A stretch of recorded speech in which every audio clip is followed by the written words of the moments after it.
नमस्कार मित्रांनो. आपण एक गोष्ट समजून घेऊया, पण त्याआधी चॅनेलला लाईक, सबस्क्राईब आणि शेअर करायला विसरू नका. एअर कमांडर विशाल एक जेट पायलट होता.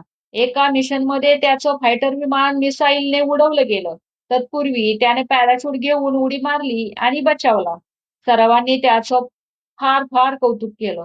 5 वर्षानंतर पत्नीसोबत तो एका रेस्टॉरंटमध्ये बसला असताना बाजूच्या टेबलवरती एक व्यक्ती त्याच्याजवळ आला आणि म्हणाला, "तुम्ही कॅप्टन विशाल ना?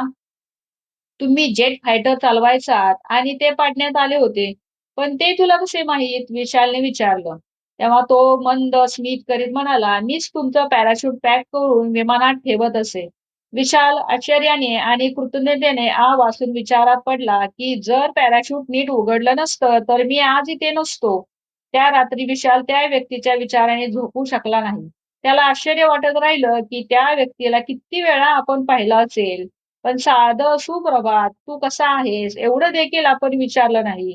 का तर तो स्वतः फायटर पायलट होता आणि ती व्यक्ती एक साधी सुरक्षा कामगार. तर मित्रांनो, तुमचं पॅराशूट कोण बरं पॅक करत आहे? प्रत्येकाला कोणी ना कोणी दिवसभरात काही ना काही आवश्यक त्या गोष्टी पुरवत असतं. आपल्याला विविध प्रकारच्या पॅराशूटची आवश्यकता पडत असते.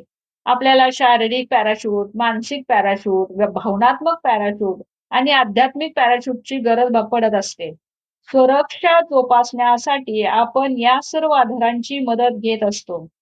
काही वेळा दैनंदिन आव्हानांना सामोरे जाताना आपण काहीतरी महत्त्वाचं विसरत असतो. यातून आपण काय शिकलो? तर आपण समोरच्याला हॅलो, प्लीज, धन्यवाद, त्याच्या आयुष्यात घडलेल्या आनंददायी गोष्टींसाठी अभिनंदन, एखादी छानशी कॉम्प्लिमेंट किंवा त्यांच्यासाठी काहीही कारण नसताना काहीतरी चांगलं करावं हे करायचं राहून गेलं असणारच. आता जरा आठवून पहा आजपर्यंतचे आयुष्यात कोणी कळत-नकळत तुमचं पॅराशूट पॅक केलं ते. म्हणजेच आजपर्यंतचे आयुष्यात शब्दांद्वारे, कृतीद्वारे, प्रार्थनेद्वारे आपलं पॅराशूट कोणी पॅक केलं हे आठवून पहा आणि त्यांना धन्यवाद करा.